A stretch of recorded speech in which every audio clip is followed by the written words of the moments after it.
Good morning and thanks for joining us for our live coverage of this first Rugby League Ashes Test to be played between the touring Australian Kangaroos and the home side, the Great Britain Lions. It's been 7 years since the Roos last toured the old Dart. This tour was in doubt, but we're delighted that 21 Australian players have made the journey to try and continue the superiority they've enjoyed in England over the last 42 years. Also in studio this morning, a man looking forward to a competitive three-test series is Phil Gould. Good to see you, Gus. What are your thoughts leading into this one? Yeah, not an easy assignment for the Australians, Peter. Only arrived in England on Tuesday. From all reports, their training has been inhibited by cold and wet conditions. So they're going to have to rely on their class and experience to get through this one. If they are vulnerable in this test series, it could be in game one. They've lost game one before. But as I say, enough class and experience here for the Australians to overcome that obstacle. Well, here we see them taking the field at the McAlpine Stadium in Huddersfield. Actually the home of Rugby League, the birthplace of Rugby League. And quite a good crowd in fairly cool conditions, as you would imagine in November in the old Dart. And a new look side to some degree for this Great Britain team. The wild card, Phil, could be the coach, the former NRL coach, David Waite, now the boss. He certainly is, and he's made some changes prior to kick-off. You'll see with the team cards when they come up shortly. He's moved his hooker to halfback, and off the bench comes Mike Forshaw into the hooking position. The young rookie halfback has been put back to the bench. David Waite, maybe a few things in store for the Australians. Well, time for us now to go to the north of England. Your pictures are courtesy of Sky Sports. Commentators are Eddie Hemmings and Mike Stevenson. Well, while the presentations to the official party takes place, we will check out the way the two sides line up. And Great Britain coach David Waite has sprung one or two late positional changes. Radlinski is the fullback, Price is on the wing, Connolly and Senior now in the centre. Senior was named on the wing, he moves into the centres. Johnson, who was named on the wing on the centres, moves out to the wing. At half-back it's Paul Sculthorpe and Kevin Sinfield. He was to play hooker, he now plays at scrum half. And the forwards, Terry O'Connor, Mike Forshaw playing hooker for the first time in his career. As you can see from his number 15, he was due to start on the bench. It's Barry McDermott who completes the front row. Chris Joint, Jamie Peacock is the second row, and Andrew Farrell is the captain and loose forward. And how Great Britain hope that Farrell will fire today. On the bench, young Richard Horne, Wellens, Anderson and Fielden, and the coach is David Waite. Now the Australians, the world champions, who have journeyed 12,000 miles to be here.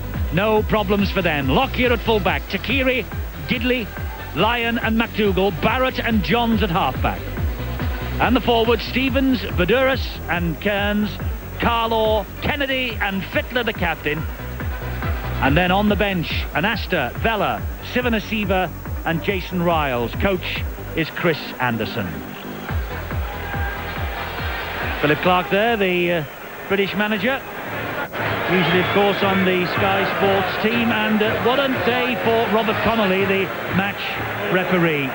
Already under pressure in the newspapers from the Australians, saying he hopes, or the Australian coach saying he hopes there'll be no shenanigans, there'll be no foul play. And Robert Connolly is probably on the spotlight as much as the players themselves. Well, of course, this is the 11th day of the 11th month, and we are now about to observe a minute's silence in memory of all those who have fallen in conflict around the world over the years, and in many ways all the more poignant this year after the events of September the 11th and the war on terrorism that continues and almost caused the cancellation of this series.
Ladies and gentlemen, please remain upstanding for the national anthems of Australia. So now we have the national anthems of the two nations to be sung here today by Chris Fennessy, who's appearing in the West End stage production of Les Miserables. And Chris Fennessy will now sing the two national anthems. Australia first.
Their last defeat against New Zealand in 1998.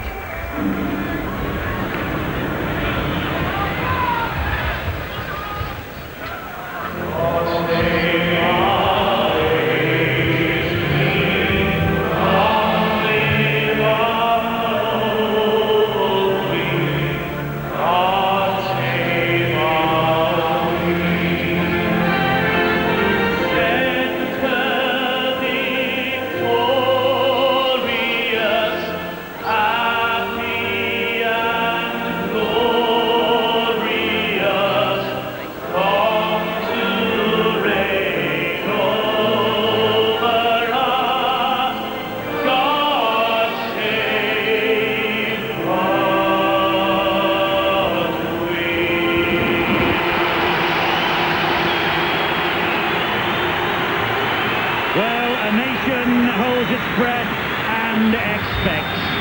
But Great Britain have not beaten Australia in a series since 1970. Frank Myler was the captain down under, the great Frank Myler, and they haven't beaten them on home soil since 1959. 42 years. Jeff Stevenson was the captain, the York and former Leeds halfback. Robert Connolly, the match referee. Steve-O, we talk about pressure of Test match football. This fellow is under as much pressure as anyone.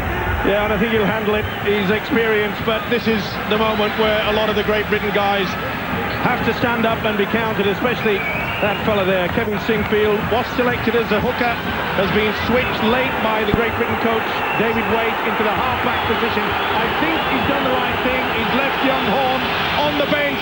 We say it all many times, Eddie. This is where you've got to get into the Australians' face and you've got to peel the skin back.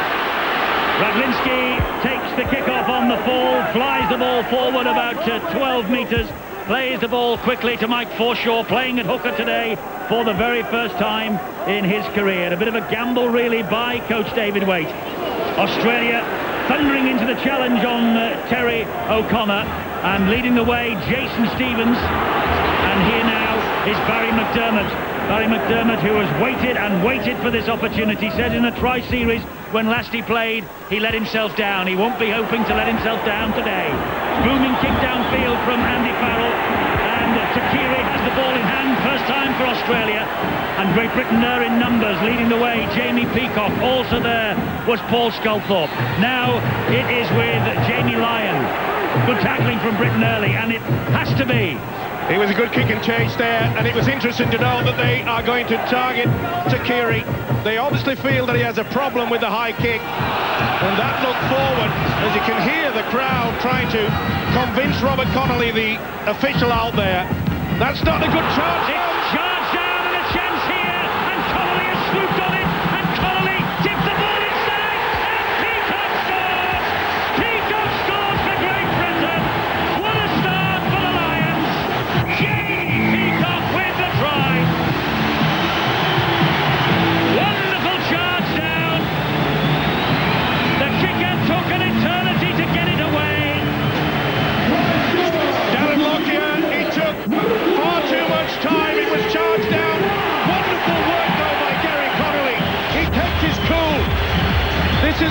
what's the best pass, and you can see there, ricocheted off Jamie Peacock, who comes up with a 4 point. But look how well Connolly did.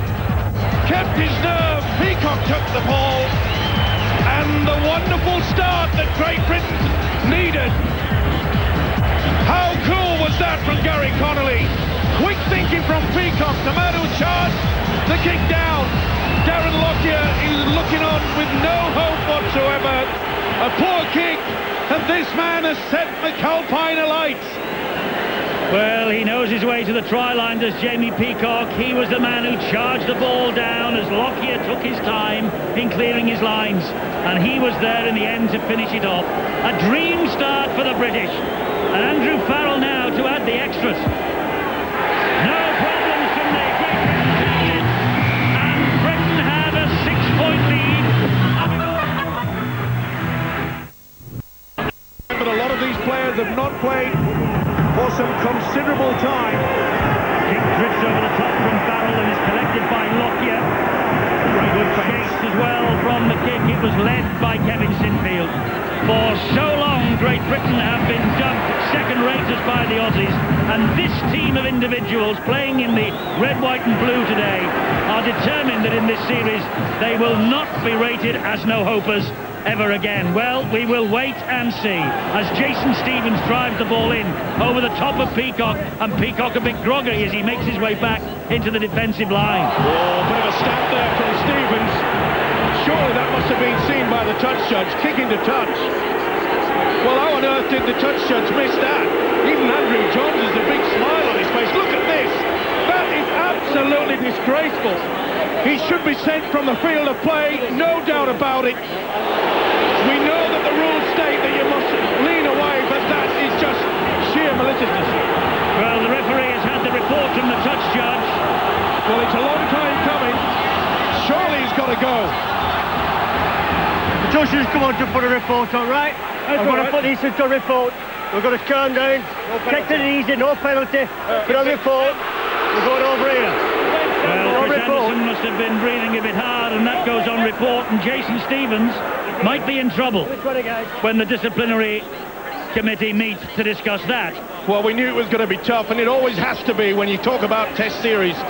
But that was just absolutely disgraceful. David Wade is up. He just can't believe that the Australians aren't one man missing. They should be down to 12. I've been around a long time, Eddie. That was just, well, it was done with so much maliciousness.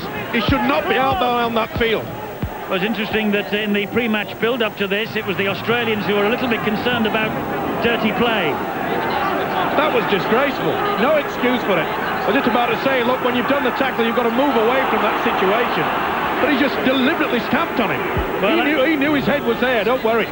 After that little altercation and that little tirade from Mr. Stevenson, welcome to our friends in Australia who are watching this match with us live on Channel 9 down under. And you'll be able to take issue with Steve-O's views when he returns home early in December. Talking about putting your views there, Robbie Kearns, McDermott went after him. There was a real old tussle in back play. That's not the best kick, though, from the skipper. But look how eager these Great Britain boys are. They're getting out of the blocks, and they're giving them some. That's what you need. Make them feel that there's somebody out there, and boy, oh boy, they're doing that. They are taking it to the green and gold. Gidley to his feet. Here come the Australians again, but great defence so far from Great Britain. And now it's that man, Jason Stevens. A darting little run up the middle, and every time he gets the ball now, I think we'll hear the boos ringing round this McAlpine Stadium. This is Barrett. That's a beautiful ball out to Lyon out on this left-hand side. Leon Price gets to him. Oh, misses him. The ball is turned inside to Lockyer. There's a hole here for Lockyer. Radlinski standing. Ball bounces. Play on, is it? Yes, it must be back to six. This now is Ben Kennedy. And for a moment, Great Britain are rocking. And Kennedy is right in front of the British post. 6 to go. Medeiros off the ground. Johns spins, but, well, what a test this is now of the British defence. Good work there by Joint. Make sure that he couldn't offload. It's out wide. Well, defence. Terrific defence there from Paul Johnson. Wonderful. Gave him the opportunity to go out wide. And he got to him with the whitewash. There it is. definitely foot hit the line before he grounded the ball. N-O-T-R-Y, that's for sure. Well, this defence from Great Britain is outstanding. Well, Paul Johnson with the tackle, forcing the winger McDougall into touch. The touch judge is on, and he wants the referee to have a word with the prop forwards, Robbie Kearns and Barry McDermott. And they've had a little warning, the two big men, and there they are locking horns in the front row of that scrum. Well, he made it quite clear in the build-up to this game in the press. Barry McDermott said, they think we're soft. Well, you'll soon find out. I'm going to give him some. And he is. Great Britain with Radlinski just over the 20-metre line. Connolly is the dummy half for Britain, taking it on to Badiris, and also there was Dane Carlaw. Important aspect of the game for Great Britain, and up to now Forshaw is doing a fine job in an unaccustomed role at hooker, never played there before, and neither has Kevin Sinfield. I don't think he's played at scrum half position at top level, so it's a big ask from their coach David Wade. Angled kick from Andy Farrell, that ball bounces off the chest of Takiri, and the referee says play on, no knock on, it came off his chest. He got it right with the official. He took his time about it, but it did come off the chest. Well, we said that Great Britain probably would find out whether Takiri can handle the pressure. That's the second kick, and he looked a little bit uncomfortable there.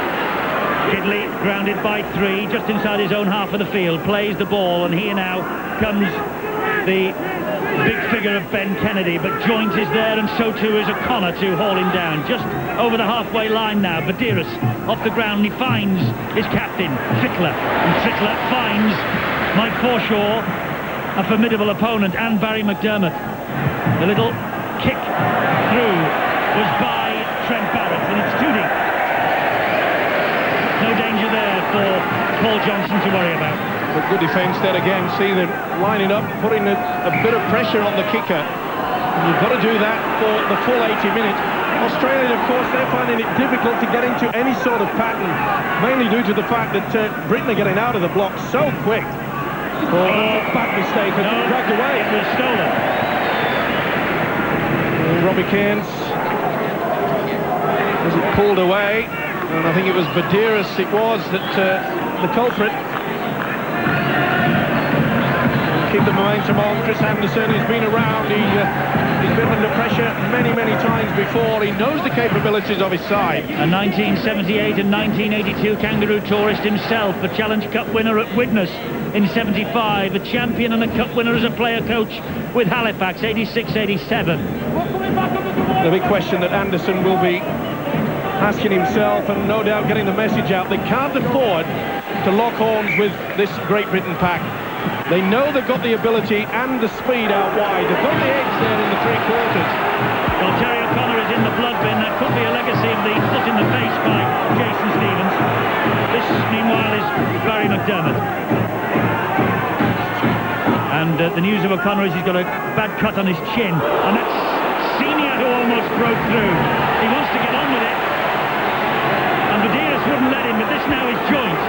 Good work yet again, runs from dummy half. That applies the pressure. It also makes sure that the Australian first and second markers have to work hard. That's how you tire the opposition out. 4 tackles gone. Connolly to his feet. Sculthorpe the dummy half. Here now is the man who's on out of the bench for O'Connor. It's Stuart Fielden. Is it a field goal? Maybe they will. Yes, it's good tactics. It's gone to Sculthorpe. Oh, it slices it though. The ball doesn't go over the field of play.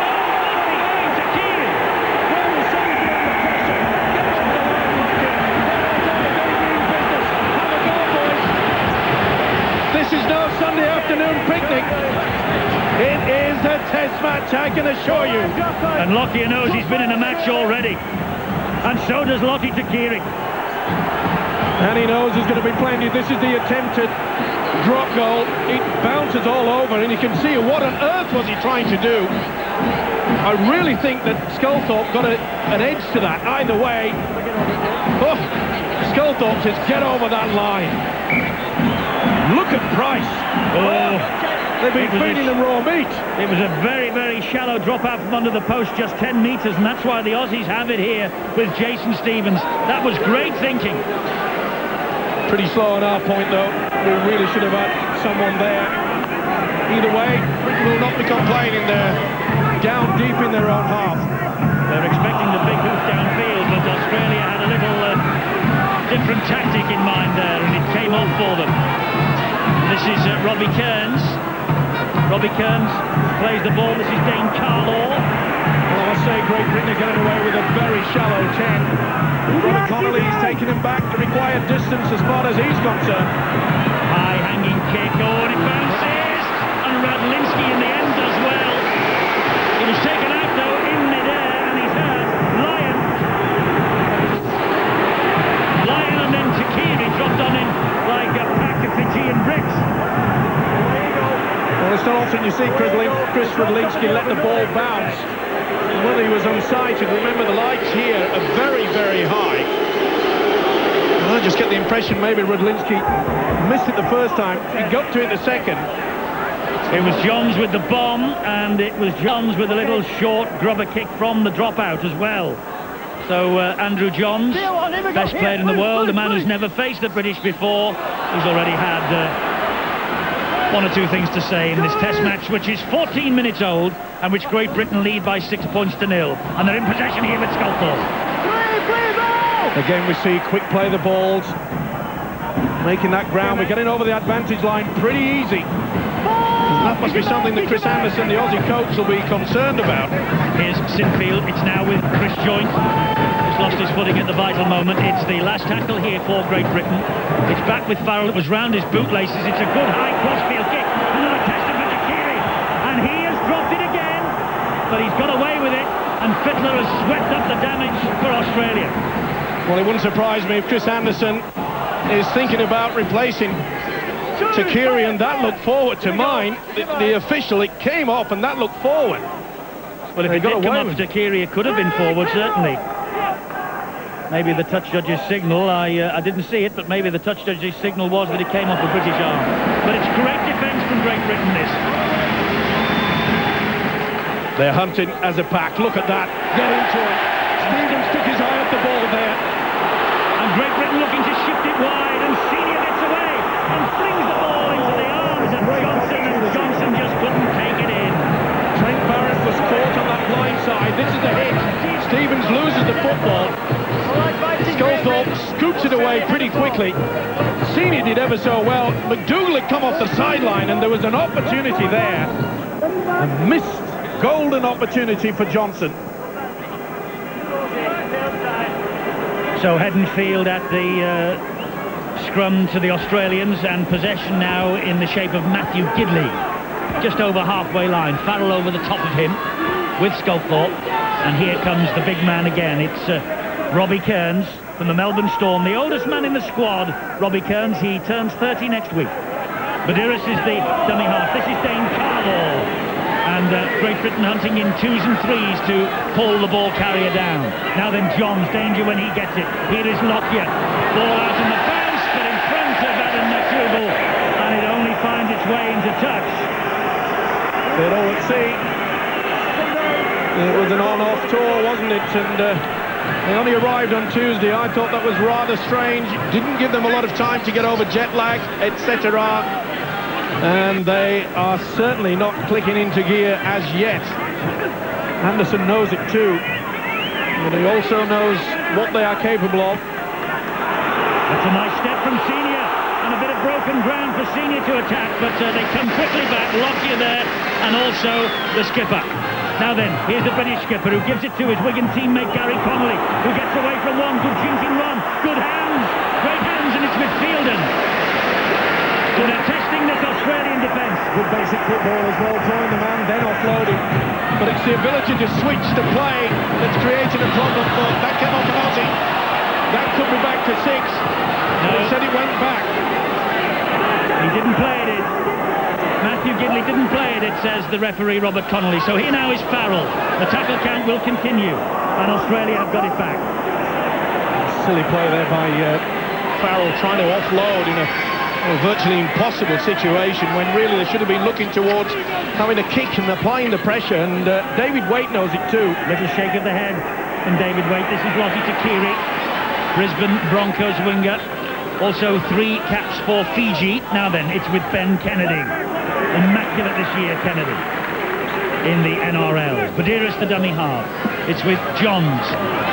Big collision. Connolly as strong as they come, and that was a forward, Dane Fowler, who felt the full weight of Gary Connolly's tackling.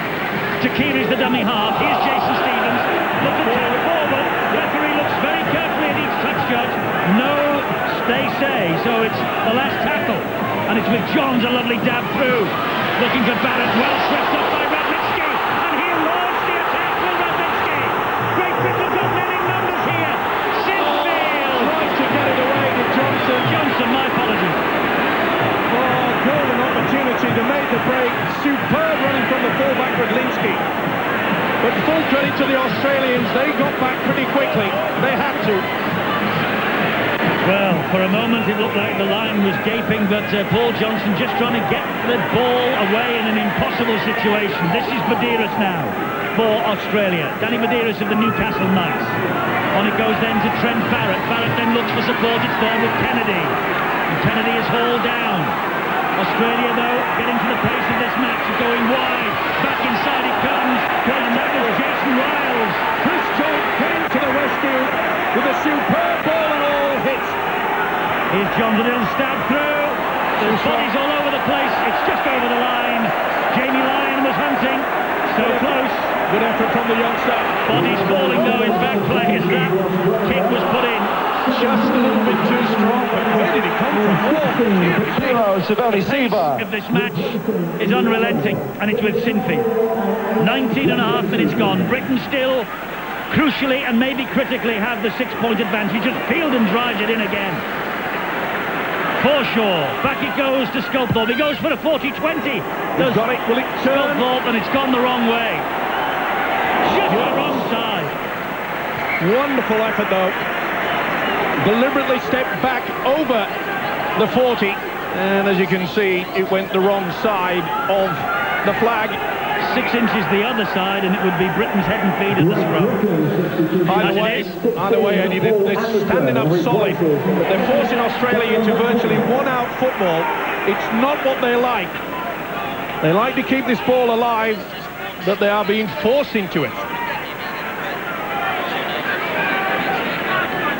It's Robbie Kearns, and that's Paul Anderson who is on. So 2 members of the awesome foursome for the Bradford Bulls are on the field as Kennedy manages to take that ball at the second attempt, and good pressure from Great Britain, but the Aussies have it back here with Matthew Gidley.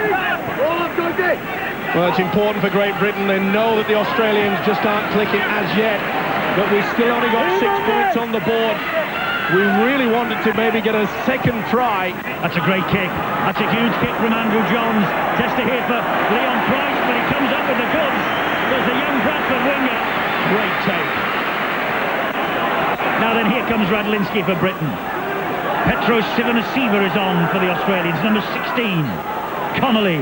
Connolly ducks under one challenge. Sivanasiva's there, though, to tidy up. And again, we see the Australian defence. They've fallen off the man carrying the football. That first tackle, which Kearns is gone for the flop, yeah. Kearns is penalised for the flop. Well, that just shows you the frustration that's running through this Australian team, should I say, and that was, well, sheer stupidity. And look at the position that it's all, that was pretty forward. We're looking to get away with that one. Robert Connolly was very close to the action there. Anderson hangs on, Sivanasiva on his haunches as Fielden drives the ball in again. And the young Bradford Bull is wrestled to the ground. Mike Forshaw at dummy half behind him. Come down the short side and Peacock. Watch for the switch now. Farrell's shouting for it. And here is Sinfield. It goes on to Sculthorpe. And then wide to Farrell. He bounces off one challenge. And then he's enveloped by 2 more green and gold jerseys. 4 tackles gone. Great Britain lost a bit of ground then. They're 20 metres away. This, though, is Chris Joint. Here is Paul Sculthorpe. Sculthorpe with a dab through. It was a bit too shallow. And Darren Lockyer is able to pick up for Australia. But again, we see this solid defence, absolutely superb. We need to do this for the full 80 minutes, and they know it. David Waite, the Australian. A lot of people criticise the fact that we went for an Australian for the very first time ever as our head coach in this country. And he said it would take a while to prepare the guys to take on the might of Australia. Well, they've certainly done it so far. And the fact of the matter is, if Great Britain actually win this test match and indeed win this series, they won't care if it's a Martian who is coaching the team. Well, that's something you very rarely see. Well, they've classified Andrew Johns as one of the best pair of hands in all of rugby league. But David Waite, he'll be happy. 6-0. 23 minutes gone. They have the lead. And Andrew Johns coming up with yet another mistake. Normally the Australians, you'd be hard to find them make 3 or 4 mistakes during the entire match. Great tackle there by Fittler on Senior, but Great Britain moving the ball right with Connolly, and he gives it then to Leon Price, and Leon Price dances away from 4, dances away from 5. That's confidence for you. Play on. It's with Sinfield, who bounces off another one, flicks it back on the ground, picked up then by Forshaw. But good defence there on show from Michael Vella. Here is Anderson. 3 tackles gone. Great Britain using the short pass in and around the play the ball area. Farrell goes up the middle, spins, gives it to Radlinski, his Wigan teammate. He gives it then to Jamie Peacock, and he will drive it in, but not too far. Only as far as Robbie Kearns. That was a big hit. Forshaw, and here now is Fielden, and Fielden offloads in dangerous situations, and they've lost ground, but fortunately they hold on to the football. Great work from Sinfield there. You could see he shepherded him away, gave them no opportunity. It was going to be his ball. This is a good kick. Great kick, but McDougall's up to it. Oh, and he was nearly away, and that was good defence from Paul Johnson. So Well, Australia back in possession. Look at that, they wanted to offload there, Matthew Gidley, and there was nobody wanting to come and take the ball away. They are totally confused at the moment, are Australia.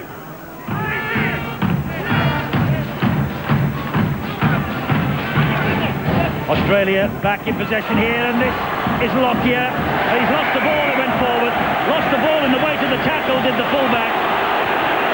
Oh, but no, it was stolen. Stolen out. 2 men in attendance, says the official. Yep, and you can see there that it was Sculthorpe that came as the second man. Well spotted by Robert Connolly. Now then, this first penalty for Australia in the match. That's 25 minutes old, and this is a golden opportunity with Sivanasiva. Peacock was hunting him, so too was Anderson. Now then, it's with he's lost it, and that's only the second tackle. Radlinski will launch a British attack again, hauled down though by Cairns. They're on the rack, I can assure you of that, and that was a good hit. Stuart Fielden there, getting his body on the line. And there's a penalty now for Great Britain. Tackle complete. You came in and swing your arm. And Jason Riles, certainly Riley's coach, Chris Anderson, with silly play from that. Right into the mush of Johnson. And this is just what Great Britain needed. To see Australia absolutely confused, panicking, giving silly penalties away, but their ball handling has been quite atrocious. Great Britain have tried to force the pass at times. They haven't been terribly secure with the football, but importantly they have the 6-point lead, and they are trying to keep this ball alive. And it's here with Farrell now, the British captain, into the 20-metre zone. Vadiris was there, so too was Andrew Johns. Britain quick play the ball. That's been a feature of this first half. It goes from Peacock to Farrell, and he's down a blind alley. Sculthorpe takes over. Sculthorpe's seen again. Sculthorpe will score for Britain. And then Chris Anderson is furious with his defence. But Paul Sculthorpe, the man of steel, the Players' Player of the Year, saw a gap and darted through it. David Waite makes a note, a little smile from the British coach. Great Britain have a 10-point lead. And boy, oh boy, they needed that. They knew that Australia was on the rack and they had to make them suffer, and they do. Good offload. Look how they just hung around to see what Farrell was going to do. He did ever so well. He used Forshaw as a foil through the dummy, and the man of steel, he just mesmerises them. They didn't know what was happening. Look how Forshaw was utilised, legally I might add, And Sculthorpe has sent the crowd here absolutely crackers. Who would have thought it? He sent his teammates crackers as well. Paul Sculthorpe of St Helens, the man who scooped all the Players' Awards this year. And he had a dreadful World Cup semi-final by his own admission against the Kiwis last year. But boy, he has just lit up the McAlpine Stadium. Steve-O, I don't wish to be churlish, but there are people who might say that that was an illegal use of Mike Forshaw. And maybe Great Britain could have been penalised for a shepherding. Well, not really, because Forshaw was just stood there. He didn't move anyway. And you're allowed to stand any way you like, as long as you don't interfere with anybody. And he didn't do that, as far as I'm concerned. Farrell to add the extras, and he does. Great Britain have a dream start. They're ahead by 12 points to 0. Add a new look to your home with a custom. The first half, it's just not... Well, it's not in their bag of tricks, is it? It isn't, and they will be stung by the fact that they're 12-0 down. Well, watching alongside us here is Sean McRae, now of Hull, who, of course, 3 years ago paid big money for Paul Sculthorpe at St Helens. Sean, it looked like, when you see that, the money that day was well spent. Sure was, Eddie. It's been a great game, hasn't it, so far for Great Britain. It's all about territory possession, and there's no question that Great Britain have had some back-to-back sets. Their kicking game's been marvellous, and it's actually taken a lot of pressure off their defensive efforts, because they've been able to get numbers in the tackle and slow the play the ball down. Australia, on the other hand, to me, they look tired. There's a lot of players walking. They're not playing their natural game. They're not being allowed to play the natural game, and therefore there are a lot of one-out runners who are making it easier for Great Britain to defend very, very well. They're under pressure, Australia, but like champions do, they often find a way to come back. But it'll be interesting to see what they can do in the next 10 minutes. Thanks, Sean. We have 10 minutes to half-time. We'll be hearing from Sean again then. Meanwhile, it's Australia who are in possession here with Jason Riles. But so far, so good for Great Britain. The defence is standing solid. And here now is Barrett attacking that defence. Gets the ball away to Gidley. And Britain scrambling across and shutting the options down. And they have been coming up with these glaring errors. Trent Barrett this time. This is a nightmare for Chris Anderson, and you could see there, it doesn't matter at what level you're at, you've got to keep your eyes on that football. And it was quite obvious that Barrett lost the composure, took his eyes off the ball and paid the price. Chris Anderson looks absolutely stunned up there in the stand. And he's every right to be. He knows they've been outplayed. Well, Paul Anderson is on the field, and so too young Richard Horne. 19 years of age. He was named in the week as to start this match, and then they had a change of heart, and Mike Forshaw has been replaced. Sinfield moves to hooker, and Richard Horne at scrum half. Let's see what the youngster can do. Bags of potential, of course, from Richard Horne. Another kick to test Takiri. And they're there in numbers. Connolly and Price. Oh, they've been well prepared of this British outfit. Full credit to them, but as Sean McRae said, the Aussies have so much skill and the speed. We cannot just take a rest for 1 second. Well, they haven't done so far for 31.5 minutes. Early in the match, their defence was tested with possession right underneath the British sticks. They survived that. They've scored 2 tries. They've kicked 2 goals. They're in the box seat at the moment. They lead by 12 points to 0. Australia, 4 tackles gone. They're on the halfway line. Badiris gets it away. Here now is Gidley. Gidley, good hands to Badiris again. Looping pass. On the bounce, it's picked up by Riles. Wide again it comes to Lyon. And Lyon will attack them, but Sculthorpe is there and Connolly is there. Great sliding defence. Here's Andrew Johns, hit a bit high, got the ball away though. Fittler, good hands again. Lottie Takiri will dab the ball over the top. Radlinski is there, and Chris Radlinski, solid as a rock. Oh, that's like just putting the bacon and eggs out of the frying pan for Radlinski. Not the best kick from Takiri. And we see just a few moments ago that they applied the pressure to Lottie Takiri. They really feel he is a problem, and he's certainly come up with a few errors. 12-0. Little more than 7 minutes to the half-time siren, and Well, I must say, you wouldn't want this to stop, would you, from a British point of view? No, that is for sure. Sculthorpe with the kick. He's gone for the 40-20, and that's been knocked inside, and Richard Horn takes it. Could be a try here. Good chase by Horn. Takiri took an eternity to get to it. Offside, not standing square in the play of the ball, Great Britain. Just a little bit over keen there. Substitution. That was number outstanding 8, Jason from the fullback there. But then Lottie Takiri just loped his way to the ball, and Richard Horn was hunting. That's another big problem that Chris Henderson will be trying to rejuvenate. They've not found touch, the Aussies, with that penalty. What a mistake. Radlinski did brilliantly. And here he comes now, Radlinski. Oh, that was pretty late. Kennedy right over the top. Good job that the fullback just ducked underneath it. Britain have got their tails up. Look at this. What a great effort from the fullback. Chris Henderson will be spewing about this. Well, one fullback at one end did brilliantly, and then the other, Chris Radlinski, did ever so well up the British end. Well, I had my doubts, Eddie, when David Waite decided to go without a recognised hooker.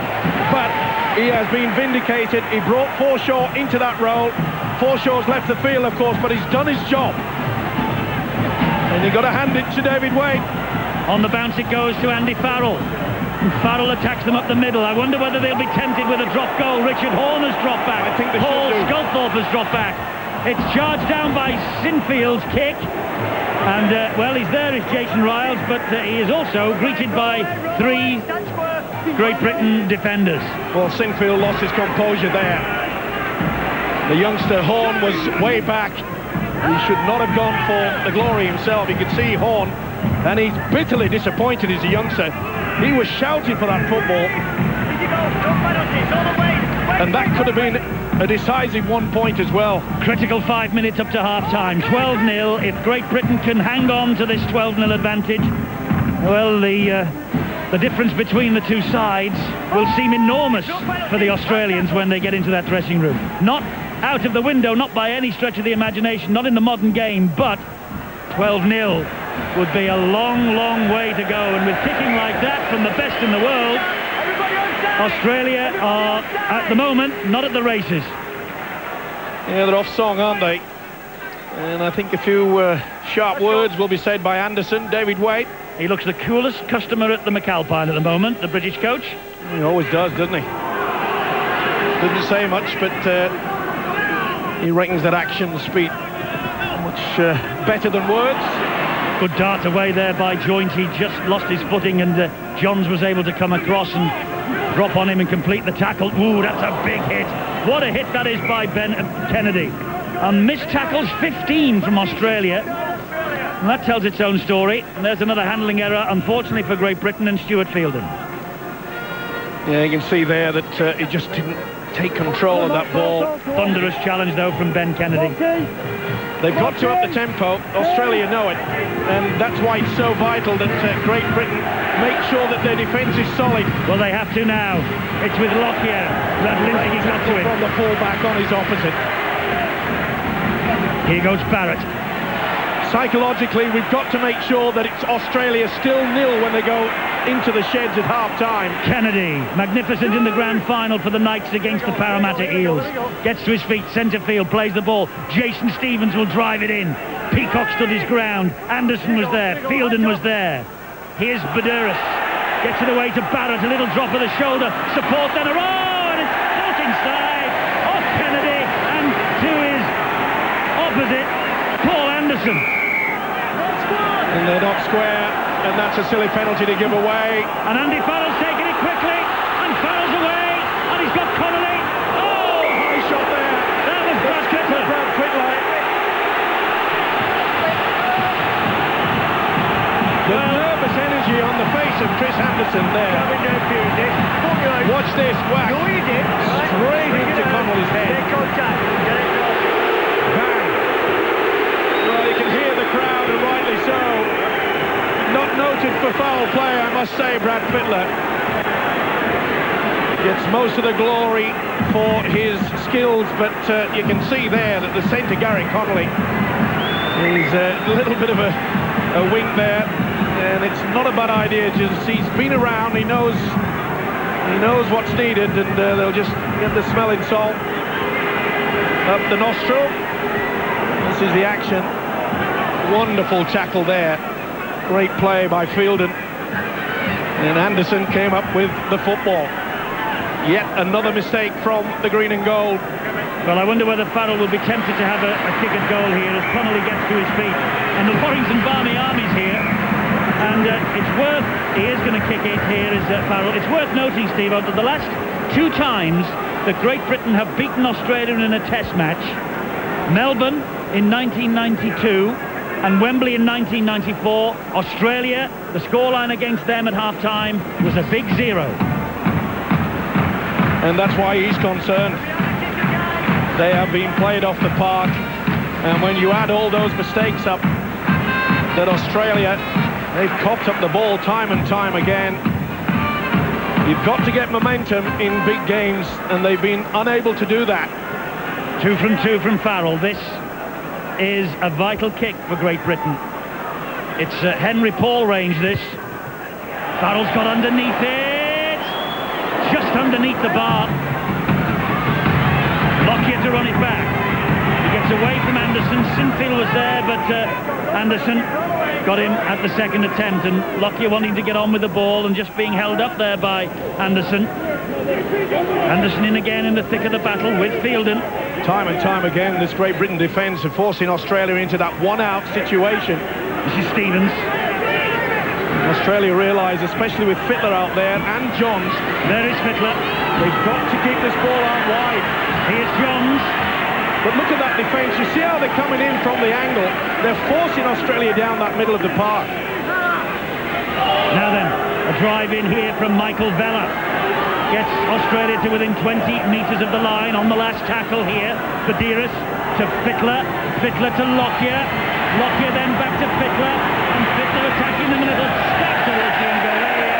Very shallow, too deep, and a little grimace and little word from Chris Anderson. I don't think he's happy.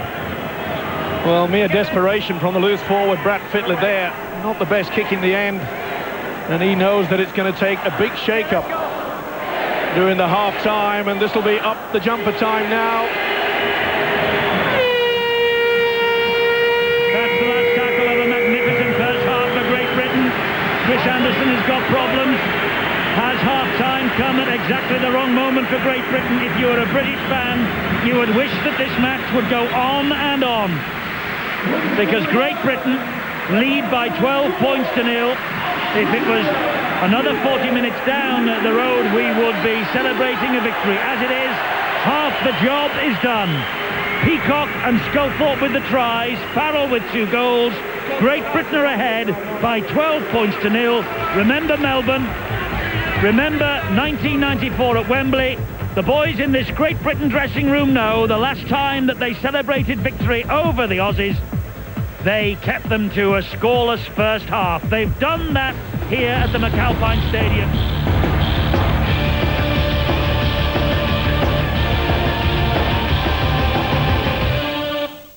Time, 10 o'clock. A wonderfully committed performance from the Great Britain side in the first 40 minutes of our first test. Rewarded with 2 tries. Jamie Peacock, Paul Sculthorpe both crossing. Andy Farrell converted both of those. And Australia kept the 0, and Phil Gould, from the first minute, the Lions have ripped in. They've put plenty of pressure on the Australians. They've kept it very simple, and I think it's fair to say that the Australians have not handled it particularly well. No, we said before the game they were underprepared, but that certainly came to fruition in that first 40 minutes. Also, the effect of David Waite on this Great Britain side. Now, there's some things that his football is renowned for. They're very, very structured, the English team. They've got a good kicking game, putting a lot of pressure onto Keary and Lockyer there at the back. Also running out of dummy half, keeping the ball moving on the inside, which is giving the Australian forwards a lot of problems. They look good, Great Britain. Defensively, they're also very solid too. Getting up inside that 10 metres a lot, but that's causing Australia no end of trouble. For the Australians, they're very, very flat in offence. Way too flat. Way too flat. And David Waite knew that. He knew that Chris Anderson likes to play that way. And unless they change that, I can't see Australia getting out of this problem. David Waite has got his team up in their face, and Australia just can't get any cohesion. Their skilled players haven't got time to do anything with the football, and they're making a lot of errors. The penalty count 6-2, nothing going right for the Aussies. Well, David Waite would have been hoping for a good start. He got that after 2 minutes. A little bit of luck, but it was a reward for enthusiasm.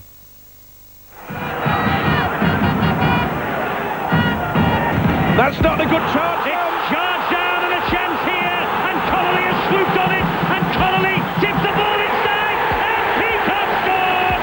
Peacock scored for Great Britain! Yeah, the perfect start for Great Britain, and very typical of the way they've played their first 40 minutes. Up in the face of the Australians, Lockyer, no time to kick. Good work here by Connolly to pick it up and pass in the one motion. And Peacock, who actually caused the charge down, was on hand to pick up the first 4-pointer of the game after only a couple of minutes. But right throughout that first set of 6, Great Britain up in the face of the Australians, giving them no room to move. Now, that gave the crowd plenty to cheer about, and you know that they were always going to be very vocal through this game. They had cause for more voice. Only a minute or so later, Jason Stevens earning the wrath of the crowd with an incident. I'm prepared to give him the benefit of the doubt. You know, these are difficult situations. I don't think any player, especially Jason Stevens, is going to get up and deliberately try and stomp on a player. No, the commentator in England, Mike Stevenson, gave him a fair razzing. I guess you can understand that. Not a nice incident. I think you'll have a case to answer when the review committee has a look at that. OK, the opportunities for Australia have been few and far between. One thing that the Great Britain side have done well is slid very well in defence, and they were able to deny Adam McDougall a try again only moments later. It's out wide. Good defence, terrific defence there from Paul Johnson. Defensive pattern is they know when to get up and they know when to slide, and on that occasion they felt they were outnumbered. Good tackle over there in the corner. Only just got his foot on the line, but it was enough to save the try. Now, one thing that David Waite has done is made quite a few positional changes, and Paul Sculthorpe has done a very good job as the standoff, the 5'8". He's normally a back rower. Sculthorpe is the man of steel. He was named the best player in the competition over there, and not far out from half-time, he put his side even more in the ascendancy, crossing after some good lead-up work. Britain quick play the ball. That's been a feature of this first half. It goes from Peacock to Farrell, and he's down a blind alley. Sculthorpe takes over. Sculthorpe's seen again! Sculthorpe will score for Britain! Yeah, the Australians would have complained perhaps about a shepherd here, but again, typical of David Waite, keeping the ball alive in the middle of the ruck, good footwork. And Sculthorpe, as you say, normally a back rower, has played the entire Super League season in England in the 5'8" spot, was their player of the year, and he's also had some nice touches with the ball apart from that. Some long kicking down the right-hand side of the field, nearly picked up a couple of 40-20s. Kicking game has been very good. We've seen Sculthorpe kick a couple of times, but the Andy Farrell has definitely targeted Lottie Takiri, as the commentators pointed out very early, and that's been successful. He's looked a little bit tentative, Takiri. Look, the Great Britain side has been well coached here. They've got marching orders. They've got a simple plan. They're kicking very well down the right-hand half of the field. Connolly is leading the chase down there, putting some pressure on. Australia at the moment don't look as though they do have a plan. They've gone in with a very flat offence, and David Waite's predicted that. He's got up in their face. He's caused them problems. We're turning the ball over far too often to get any momentum, and our skilled players have got no room to move. Now, England have got to keep it up for the next 40 minutes because we know how much attack is in the Australians. And I guess the limited preparation, now that they've got that 40 minutes behind them and can sit in the dressing room, get the cobwebs out of their head, perhaps come back with something a little bit better in the second half. Well, you mentioned the 6-2 penalty count against the Australians. If we have a look at the other statistics, it is very impressive for the home side, especially the breaks. 8-2, you would not expect that against the quality of this Australian defence. No, you wouldn't. If you look in the middle break there, you've got line breaks 8-2 against Australia, offloads 14-8. That's what I'm talking about, David Waite keeping the ball alive in the middle of the ruck, and runs from dumming half 8-3. Again, little men getting out with good footwork on the big Australian forwards, trying to work them over. That's very typical of David Waite type football. Sets completed down the bottom there, 14. They've been pretty good with the ball, England, and Australia only 11 from 19 opportunities. Let's have a look at the top performers with the statistics. Chris Joint working the joint down, 23, excuse the pun. He's worked very, very hard. Stuart Field and Andy Farrell also doing well. Radlinski, Sculthorpe, Connolly, all backline men They've caused problems for the Australian team as well, and the offloads again led by Chris Joynt.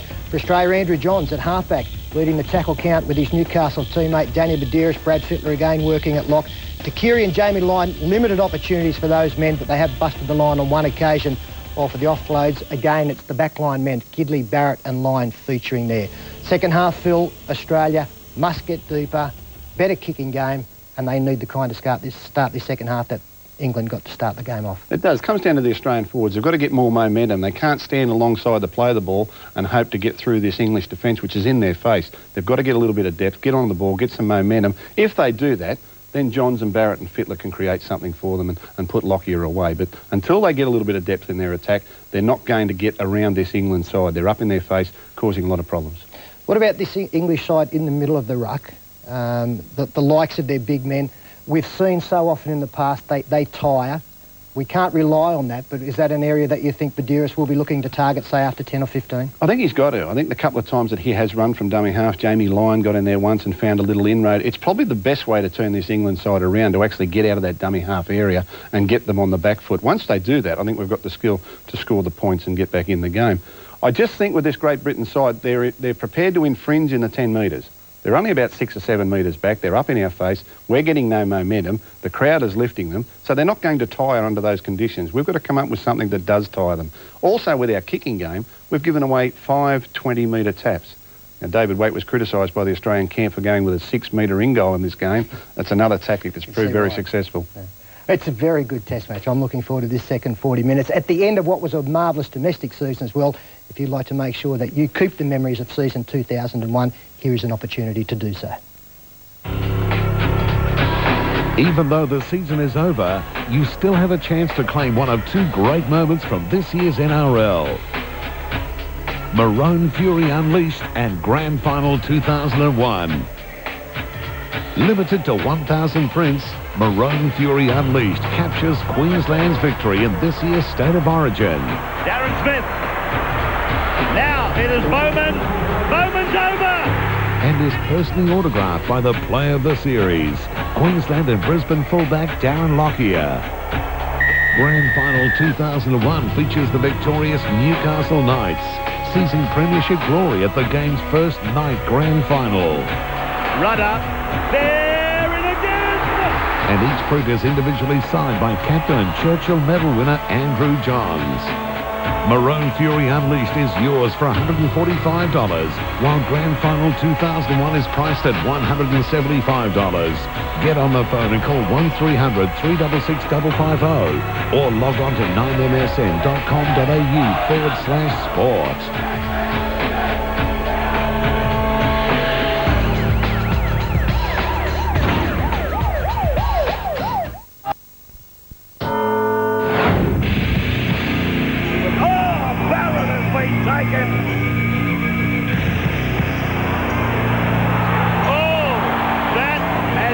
The foundations. Whoa! How was your breakfast? Richard Swain. Oh, big shot on Robinson. Webkin. Ruben. Oh, Beatty. How do you do? Oh, Reardon got the shoulder. Back and top for Taylor. Top that, Jason. Top that. Oh, heavens above. Was that a tackle? Ooh!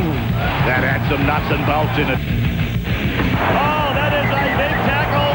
The Sharks player is unconscious. Oh, that's a copybook tackle. Movie! Go, little Jeffrey! Oh, he's gone! Movie is in Disneyland. The home fans loving every second of this first Ashes test. Their side leading 12 points to 0. Some problems for Brad Fittler and his men. Don't forget, 42 years since the Australians last lost a series in England, and they have won their last 12 test matches. The fans hoping that Great Britain can see history repeat itself. The Kangaroos losing the first test in both 1990 and 1994. I'm sure that David Wade go back to McAlpine with Eddie and Mike. It's important that they kick on like they did in the first 40. A vital period of this match for Great Britain. They're ahead 12-0. If they can get to the hour mark with Australia still behind the 8 ball, who knows? But it's a long, long way to go, and the fat lady is still walking around this ground. It ain't over till she starts singing. This is Jason Riles. Inside it goes, and good kick from Johns. Booming kick, but he went for the 40-20, didn't quite get the angle right, so Radlinski picks it up on the bounce. Good charge downfield from Gidley, good tackle from him too. It's now with Johnson, he bounces off Gidley, but Gidley comes back for a second snap. Oh, swinging down there from Jason Stevens. Good job that Johnson was on the deck. Here is Richard Horn, 19 years of age, Horn. Well, he gave him a facial yet again. Well, that's silly play. I'm sure that Anderson, the Aussie coach, would have said, hey, come on. And he's spoken to the official, and he's got him back for another 10. And Chris Anderson, well, he said, look, up the tempo, yes, but don't give away silly penalties like that. I thought that Andrew Farrell might be tempted to kick for goal, but they look like they're hunting the 6. And after that kick, why shouldn't they? Now then, this is a glorious opportunity for Great Britain. Sinfield, here is Fielden, roared on by this crowd here at the McAlpine. There's a big fella, Anderson. Well, there is Sinfield, and there is Anderson, but he took that at a standing start. The referee's on the deck, and the referee, well, now he knows how heavy Anderson and Kennedy are. Well, I think Anderson would have loved that. Well, not often you get an official in your sights. He took full advantage, but most importantly, can Great Britain add to their score? Well, they're in possession here with Peacock. They're 8 metres away. Paul Sculthorpe is the dummy half. He'll have a go himself. Gives it to Peacock. Peacock dabs it to the in-goal area. Grounded in goal by the Australians. And good work in the end from Lottie Takiri. Looks very nervous, doesn't he, Chris Anderson? He knows that his side was on the rack in the first half, and they're doing exactly the same thing. Came up with a few errors in that first half, did this fella Takiri. Got plenty of speed to burn, in fact, but haven't given him any opportunity at all.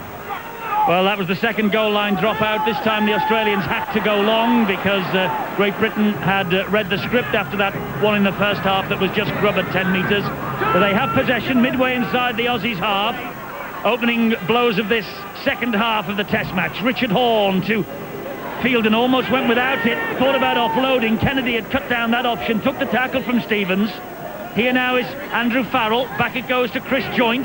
And 20 metres away from the line, Joint is grounded. Sinfield for Britain, the dummy half. Well, he gives it in field to Richard Horn. A stuttering little run from Horn, halted by Badiris. Last one here for Great Britain. Farrell with the drop goal. Farrell with the drop goal. Missed it. Good tactics. That shows you that this British side is full of ideas. And it would have been an important one-pointer, that I can assure you of.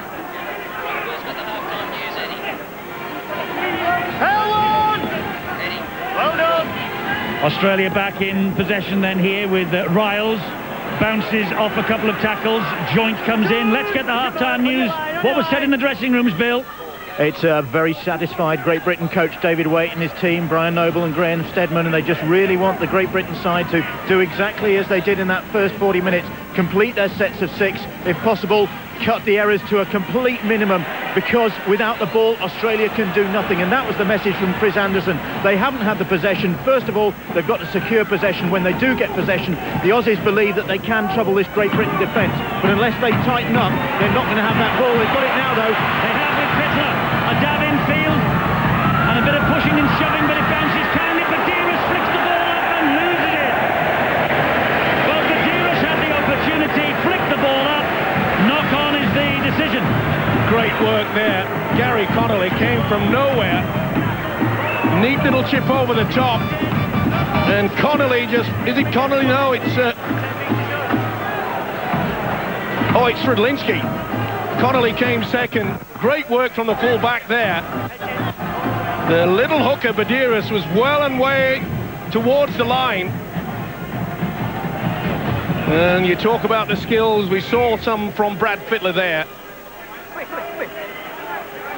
In a big battle between the two big guys. Heads in. Anderson and Stevens having a bit of argy-bargy in the front row. Smiling about it at the end of the day. This is Sculthorpe now, and Fittler was after him, and so too was Barrett. Didn't like it, Sculthorpe. This now, though, is Farrell. Good tackle by Jason Riles. Here's Connolly at dummy half. That's got to be a flop.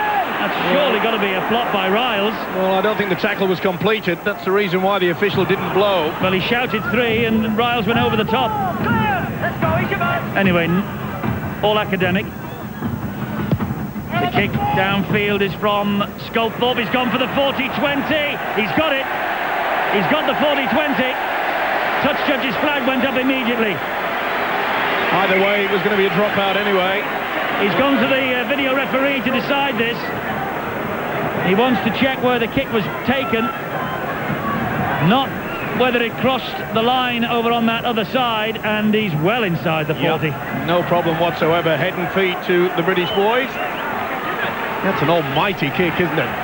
Scrum attack, 40-20, scrum attack. Scrum attack, yes. We think that that's the first 40-20 in Ashes history, because the rules wasn't in last time. There's one for you. This is Farrell. The rules wasn't in. The rules, I'm catching your disease. This is Sculthorpe. Oh, he went for the interception. Oh, he's done it so many times too.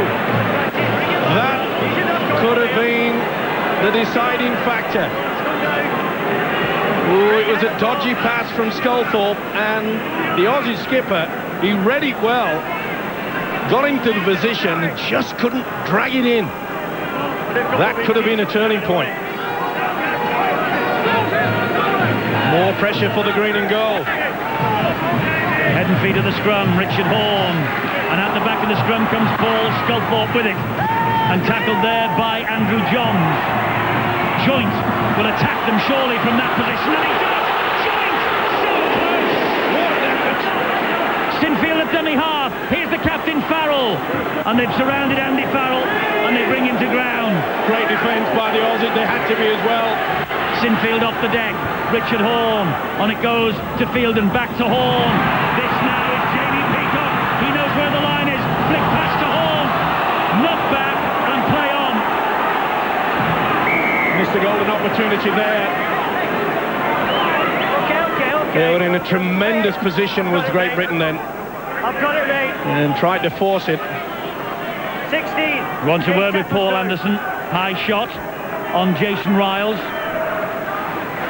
There's Sakiri knocking the ball backwards, so it was play on up at that point. And there you can see it. He didn't miss either. Well, he'll be furious, David Waite, the Great Britain coach. Yes, because all that pressure suddenly just eases off. It was a golden opportunity to get themselves sorted out and maybe opt for the little kick. Riles again. Good defence from Fielder. Oh, he's popped it up. It's with Sinfield. Well, he's all over the place, isn't he, Sinfield? Smart thinking from Sinfield. Here now is Gary Connolly. Oof, swinging arm there from Michael Vella. Good job that Connolly was on his way down. It's with Horne. The youngster taking them on. Ben Kennedy around him. Jason Stevens. He's walking the tightrope. He's the prop forward. Bashing his way through two of them. 2 tackles remaining. Sinfield spins the ball to Sculthorpe. Back it goes to Jamie Peacock. Peacock is trapped. They're banged under the sticks again, though. Another drop goal, maybe. Sculthorpe's back there. So is Farrell. It goes back to Sculthorpe. And that one counts. That one will count. Sculthorpe with the 1 point. That is crucial because it means the Aussies must score at least 3 times. Well, so... Is pain controlling your life? Get in. Paul Anderson. Well, they've shown no fear. They walked out tall and proud. And look at the possession in this second half. And this fella's having a wow. They're playing as a unit. And the Australians aren't having the opportunity to play the same fashion. And you can see the British boys, they're so eager to get on with it. Terry O'Connor's returned to the fray. His first run, 10 stitches, remember, in the head wound. Wants to be part of anything that might happen in the next half hour. And that kick is drifted over the top by Farrell. And that will just wind the clock down still further. Great Britain will be in no hurry to get to this scrum. Total control. You can see there how the ball was spinning backwards. Something that the kickers practice week in, week out. And he knows now that if his kicking game is on song for the rest of this game, it is going to be an heroic victory for the British guys. But we keep saying it, these Australians will not throw the towel in. They've got so much skill and speed. 29 minutes to go. We've seen it so often before, of course, that Britain have done so well in the first test and then fallen off. This is only the beginning, no matter what happens in the next 29 minutes. It's only the beginning. Well, over the years, Eddie, it's always been the final 40 where we've tackle from Hall. And again. Oh, it's lost it there, McDougall. Did he regather it before it hit the deck? He must have done. I think he did. Great Britain, though, they've got their tails up here. Yep. Last tackle. They've got great belief in themselves. Their defensive line has been outstanding. They're running at the Aussies. This is dangerous. It'll dab over the top, looking for the speed of Takiri. Went without it. And Radlinski tidies up for Great Britain. Well, he showed you their ability. And that's the first time in the second half that we've been caught out wide. Surely David Waite will get the message down. A little chip over the top. Connolly just hanging around enough to put off Takiri. Here's Terry O'Connor, hands it on to Paul Sculthorpe, 40 metres away from his own line. Well, we haven't seen the skills of the two halfbacks, Trent Barrett and Andrew Johns, as yet. They haven't really combined, they haven't had much opportunity. There you see Andrew Johns got the elbow right in the face. Farrell with a kick downfield. Oh, and he's managed to find the field of play, but it will run too deep over the dead ball line. He won't mind. He knows that on the 10 metres they can get a straight line of defence. It's been wonderful so far. And there is the thin white line. This is Lottie Takiri, Joint and Farrell. Chances here as Johns just tried to take them on. This is a run again from Jason Riles from the St George Illawarra club. On halfway, he plays it to Danny Badiris. Infield it goes to Barrett, then it goes wide to Fittler, the Aussie captain. Beautiful skill from Fittler. Out the back door and then over the top looking for Takiri, and they find touch. Well, Barrett looking for the winger, but I'm afraid Takiri had already decided to come back from the inside. That was beautiful skill from Fittler, though. There you see the winger coming inside, no one at home, and yet another mistake.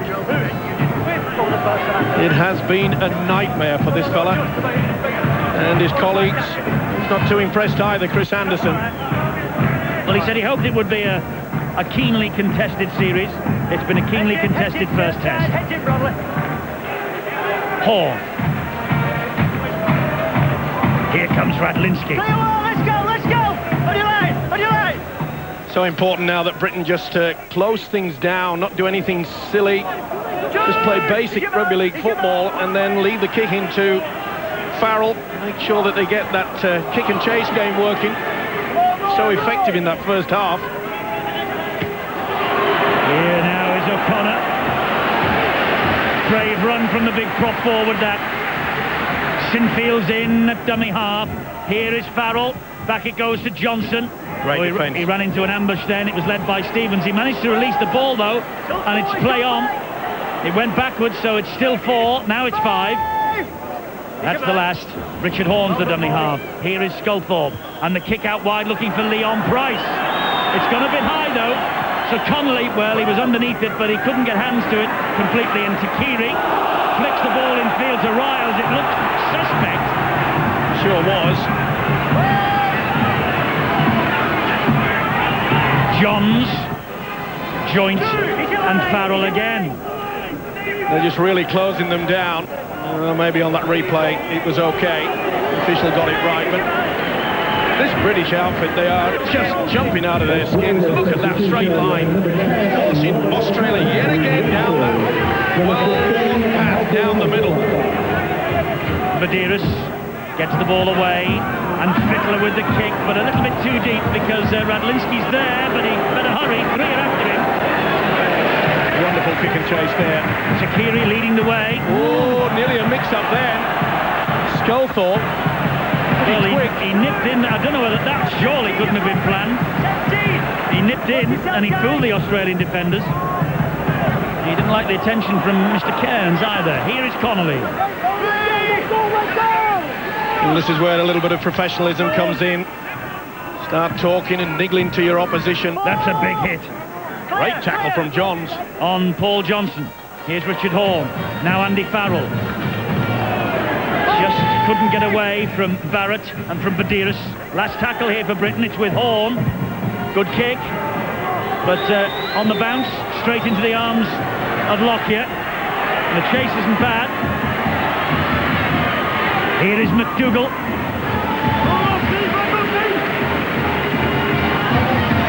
Gidley. Good defence from Britain here. It's been the hallmark of their display so far. Kennedy. Farrell and O'Connor.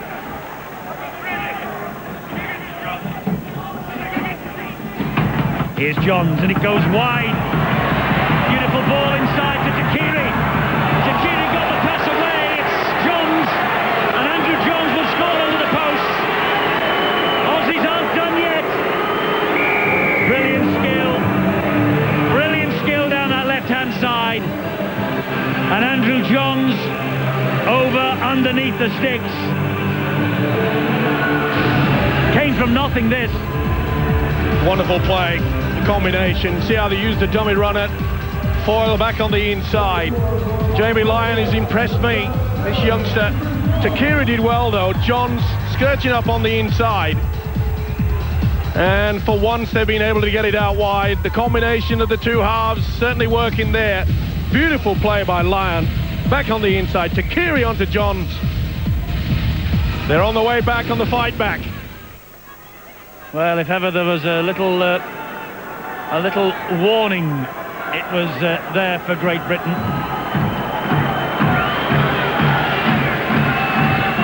And Johns makes no mistake from in front of the posts.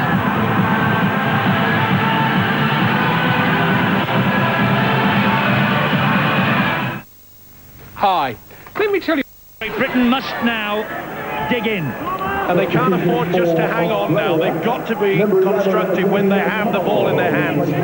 They've got to be looking for scoring that extra try, not just to hang in there. We're in the danger zone almost, aren't we, the last quarter of the match, when generally the petrol runs out. But there's been nothing to show from this British side yet. The petrol is on the wane. That's a good kick again, though, from Andrew Johns, and Radlinski's after it. Great chase. Well, they look very tired at half-time, the Australians, but that try here has lifted them visibly. And here now is Leon Price. Well, they know they're within range now, don't they? And, OK, a little bit slipshod in that first 20 minutes, start of this game. We fully expected that. They didn't arrive here until Tuesday. I thought that was far too late, and I think they paid the price. Mike Forshaw's just back on. He's replaced Kevin Sinfield. Richard Horne is there. Good ball to Farrell. Farrell then to Sculthorpe, but he's dropped it. From behind, a knock on, no advantage. Oh, he won't be pleased with that, David Waite. Really, when they were in the middle of the field of the park, they've got to get the ball down. Mistakes from Great Britain have been at a minimum. Yep. But that could be a very critical one, because the Australians have head and feet are right on halfway here. And in possession with Barrett. Here now is Gidley. Good defence from Keith Senior. Well, Barrett off the deck to McDougall. Senior again. Australia realise that they can't just keep banging down the middle with the forwards. And the key factor on that try to Johns was the ability of the combination of the two halfbacks. Skirt the ball out wide as quickly as possible. Here's Kearns up the middle again, though. Farrell there, and also Chris Joint. Badiris could run from dummy half. Back on the inside it goes. Forced the error. Britain have it back with Senior. It was good work there by Farrell. Did he get a little hand to it, though? The Aussies just claiming, I think, that could have been a knock-on against Great Britain. Well, that's amazing. That's one of the first runs we've seen from the hooker Badiris. So it just shows you that the confidence is now just creeping back into this green and gold outfit. Forshaw to Sculthorpe, a drop of the shoulder. Kennedy, though, wouldn't be fooled by that. And you can see that the Australian defence is tightened up. Remember, there were 16 missed tackles in that first half. Confident little run from Richard Horn. They're trying to slow them down here. Here's Farrell. Showed the ball, took Badiris on, still going Farrell. 20 metres away, last tackle. I'd go for the one-pointer again. Forshaw's there. Here's Richard Horn. Hoists the kick out wide.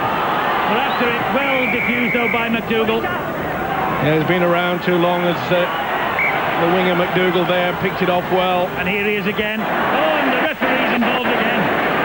Ran straight at the referee there, McDougall. Well, I think he's got 2 marks, hasn't he? Robert Connolly, he's done 2 tackles, one on Anderson. He certainly brought him down in the earlier incident. Big hit on Andrew Johns. There's obviously the skill aplenty there, though, in the shape of Johns to turn this match yet. Well, they're getting far more possession now of the Australians. And the crowd ominously quiet for the first time in this match. Gidley's away. Got it to McDougall. Radlinski's through him. And he's up. Now then, this is an obvious decision, I think, for the video ref. The British supporters behind the post are claiming that McDougall's dropped this. McDougall is celebrating. He was under pressure from Stuart Fielden. The ball bounced, but did he get downward pressure? That's what the video ref has to ask himself. Yeah, I think it's all right. No problem. No problem with that. But what a wonderful pass by the centre, Matthew Gidley. Sensational effort from the centre to get McDougall away. Not the best attempt by Radlinski. And we're into that final quarter, the hoodoo. That has been a problem for the Great Britain sides in the past. Will it strike yet again? Watch the pass from the centre here. Oh, that is superb play. Not the best from the full-back.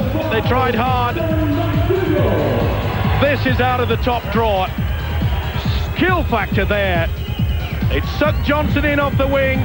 Gave the winger the opportunity. He made no mistake. So this is a crucial kick for Andrew Johns. This to get it back to 1 point between Australia and Great Britain in this first test. Oh, he's drifted it across the top of the bar beautifully.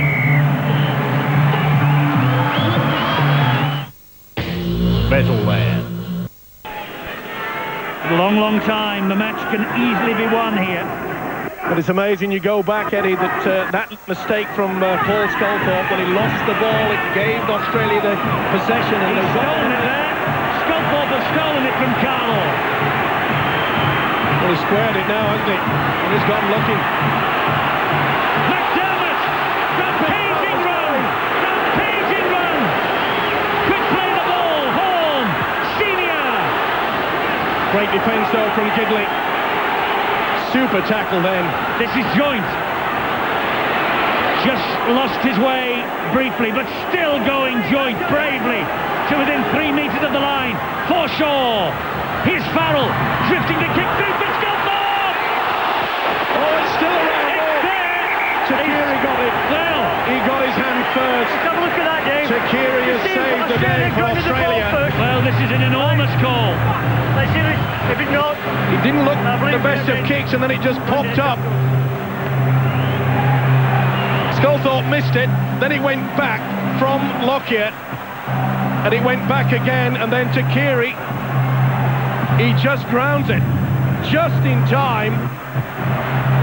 It's bobbling all over. No doubt about it, Takiri has saved the day. But boy, oh boy, the green and gold, they were holding their breath then. It bounced all over the place. Sculthorpe missed it completely. And this will be the dropout underneath the post. More pressure. David Campbell is today's match video referee. Does he agree with you? He does. A goal line dropout it is. And again the ball skimming its way towards Leon Price on that far side of the field. Price spinning away but can't get away from all the tacklers and Carlaw there. But what a wonderful substitution by David Waite. O'Connor to bring on Barry McDermott yet again. He made a wonderful 30-metre charge. Forshaw, here he is again, the big man. Couldn't get the ball away. Forshaw to Richard Horne. Paul Sculthorpe attacking that line again. Fittler doing well. Here is Connolly. Now it's with Farrell. A stab through and into the arms of Kennedy off the boot of an Australian. Well, the right tactics, the kick from Andy Farrell. But he was flicked up there. Good work from Badiris. Just got a foot to it in the end. Well, these are nail-biting times. I'm sure you watching at home can feel the tension as much as we are here, and I bet in Australia they are roaring the green and golds on here on Channel 9. And there is David Waite, who knows that this is a highly, highly critical period of the match. Well, with defence like that, perhaps we can just hang in there, but there's still plenty of time to go. He's gone for the 40-20 as Barrett, but it's sliced off the outside of the boot, and Radlinski was underneath it. Now he's got plenty of room ahead of him. Oh, what a great tackle from Barrett. He felt that as well, did the full-back.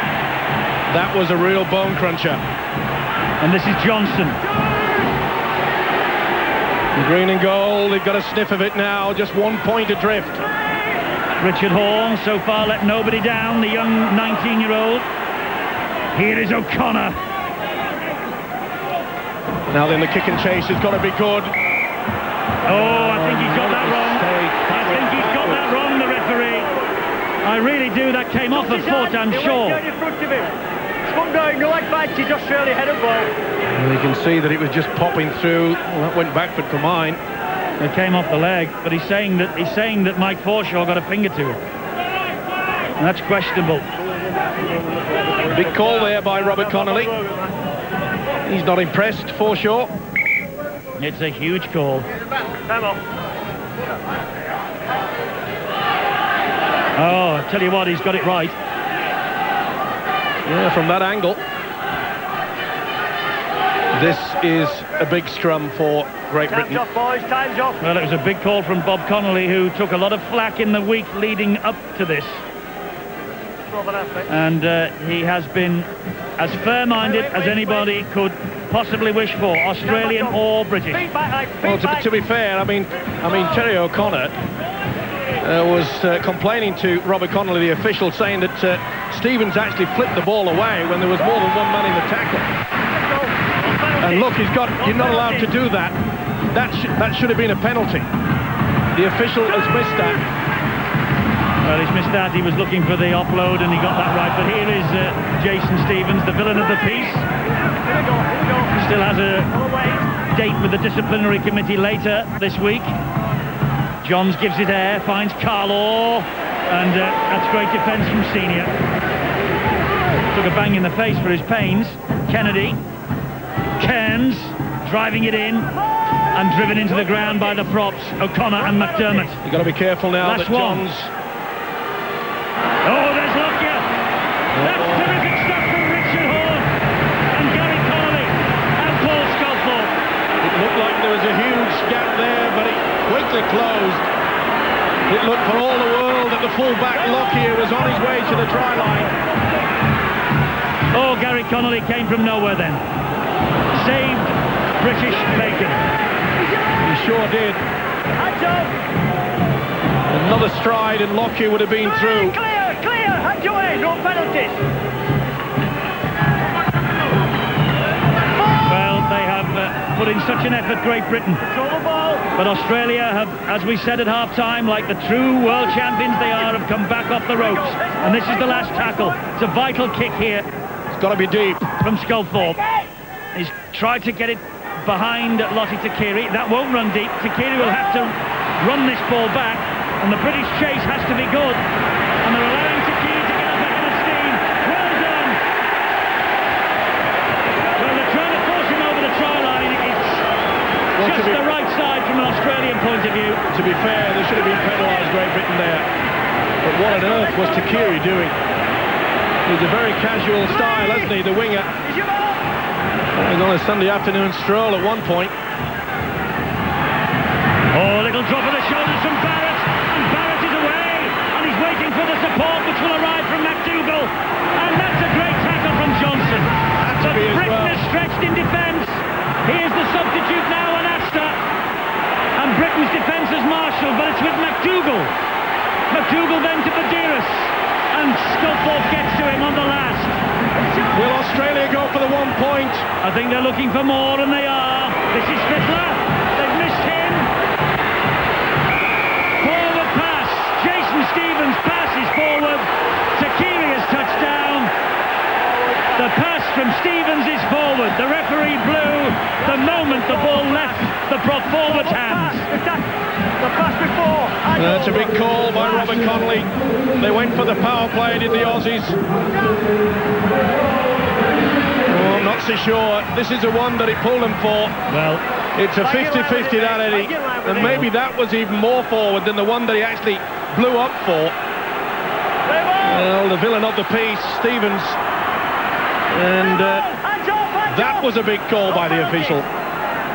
Yes, you could see that Chris Anderson not too impressed.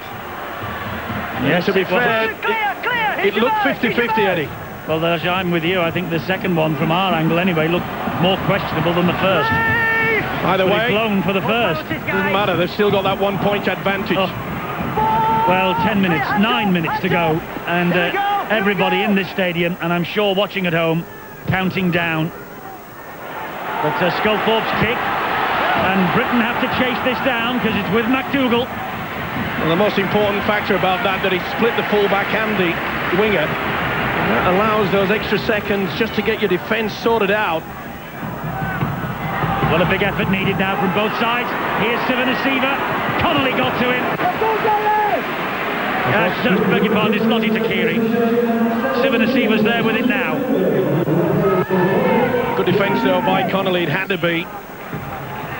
Here's Dane Carlaw. Joint got to him, and so did McDermott. Now then, Johns. Back it goes to Lockyer. Australia keeping this ball alive. Carlaw gets it away to Fittler. And that's forward. That was forward. No doubt about that. Jamie Lyon's pass, that was forward. Yep. He looks absolutely mystified. And you can see quite clearly that Takiri had to lean forward for that. But what a talent this youngster is, Jamie Lyon. He really has impressed me. A pretty good season. And he's a little bit confused, but I think even the most ardent green and gold fan would have had to agree that that was forward to the winger Takiri. Well, the tension here is, well, you could cut this atmosphere with a knife. I'm a nervous wreck. Oh, can they hang on? Can they, never mind hang on, can they capitalise?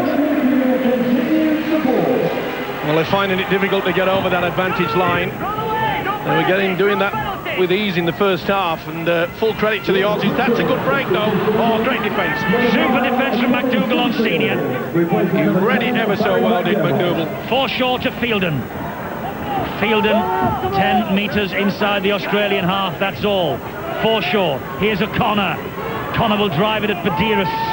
Badiris and Fittler bring him down. It's with Farrell. He'll surely just drill this to touch, and does. Yep. He's the key, and David Waite knows it. Chris Anderson knows also that it's the timepiece that could be his biggest enemy.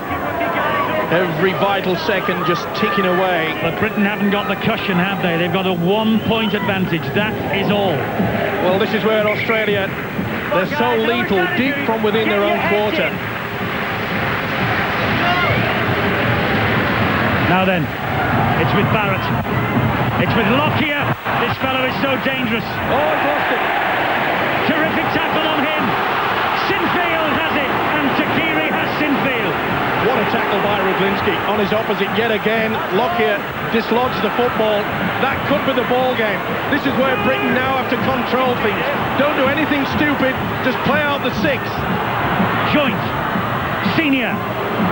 Time for someone to stand up and be a hero in the British jersey. Forshaw. Forshaw still. Richard Horne. Wide it goes to Sinfield, and he dropped it. Me today. Oh, he hasn't given it. He said he went back. Oh, no, the touch. He's given it now.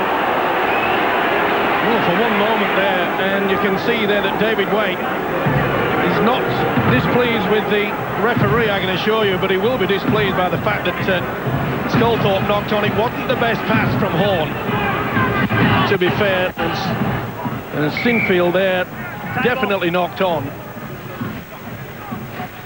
Well,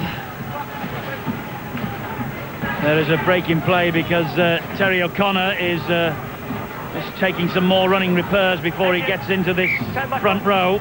And we've just got 5 minutes remaining. Oh, dangerous, dangerous time. They've lost it again. He's lost it again. That's Jamie Ryan. He deliberately reached it out. That was Sculthorpe. He did that deliberately. That was a wonderful effort there from the standoff. Forshaw, Sculthorpe again. Sculthorpe to Fielden. Oh, swinging arm from Sivanasiva, but they keep it alive with Horne. Horne skirting round. Oh, and Fittler's after him, and Fittler could have been penalised. Price to Sinfield. Oh, nice and easy. Now, when they get to the last, it's just a little kick into the in-goal area. That's what they need. Sculthorpe!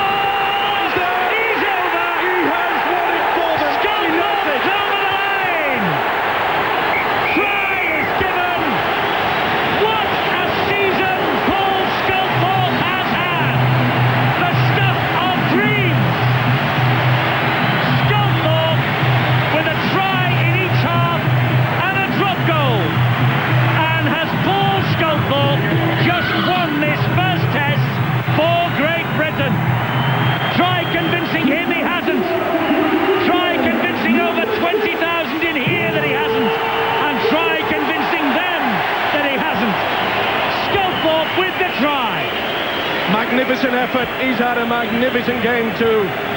And it was that man that stole the football when Australia were fighting to get upfield. He took a huge gamble. He reefed the ball away.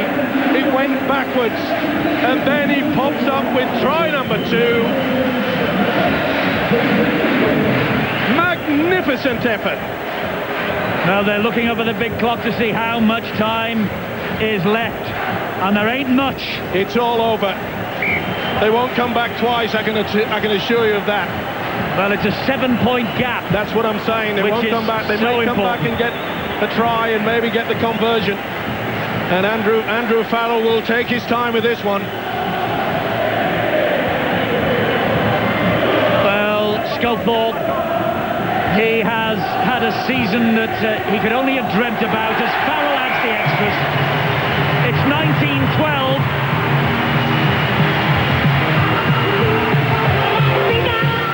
And it's 1990 all over again. Because it was 1912 in the first test 11 years ago. Great Britain went on to forfeit the Ashes, but there is a steely will and a steely determination in this British side now. Well, there'll be a lot of controversy about the 2 forward passes that Australia were denied from scoring a try at a time when it looked as though they were taking control of the game.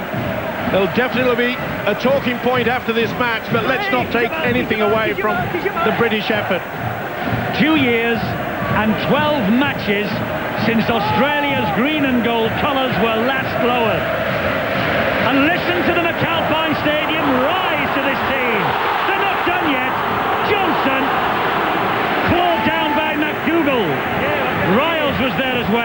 must say McDougall has worked overtime in defence. Here's Farrell. He'll drift the kick to the in-goal area.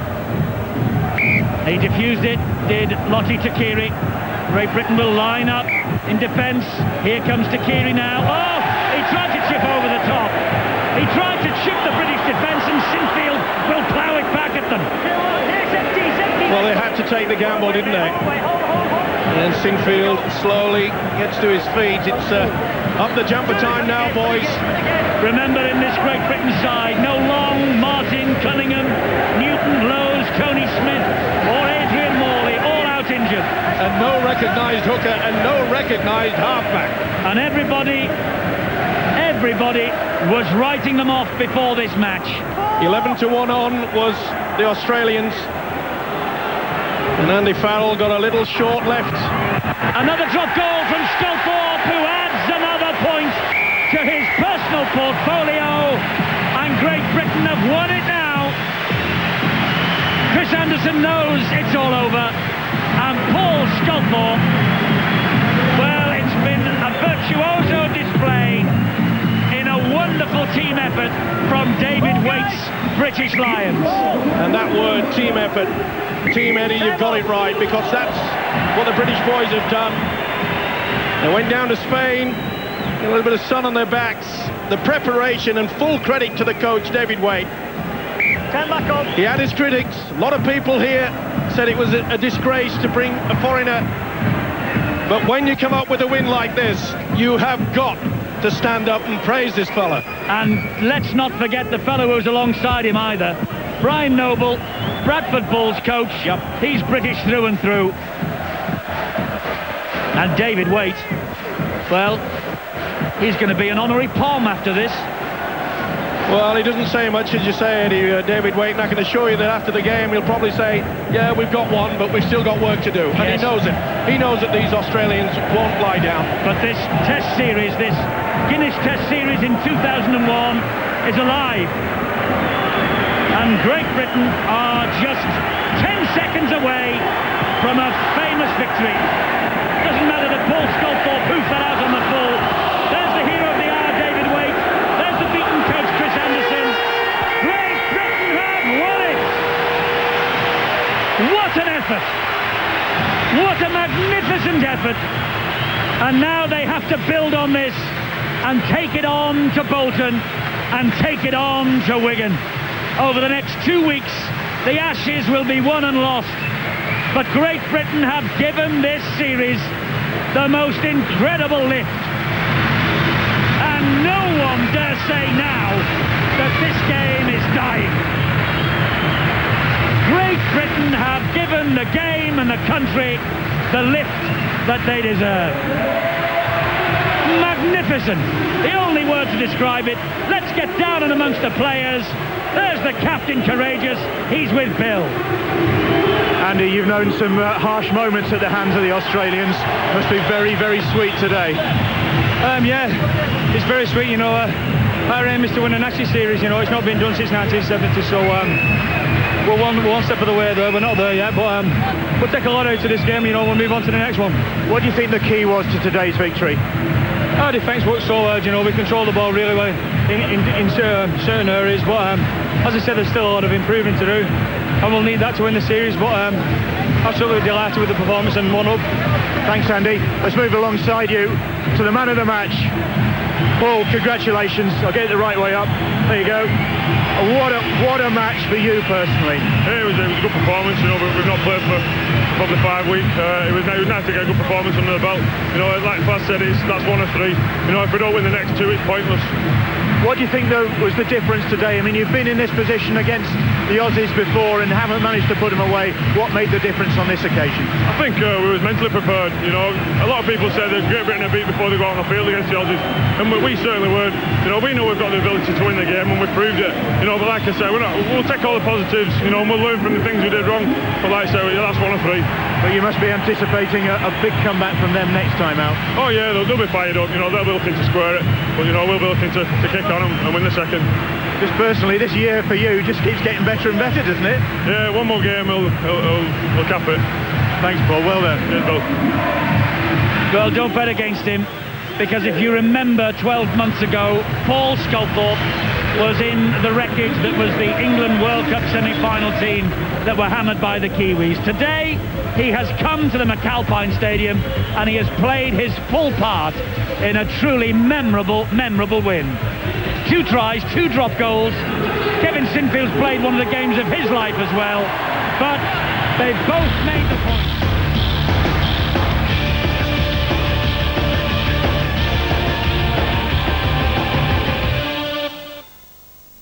At the special time, 10 o'clock tonight on NBN, Australia's own Harry Kewell. It's another one for Kewell. The power, the passion, the precision, the hottest comedy in world soccer on the Ray Martin Show, 10 o'clock tonight.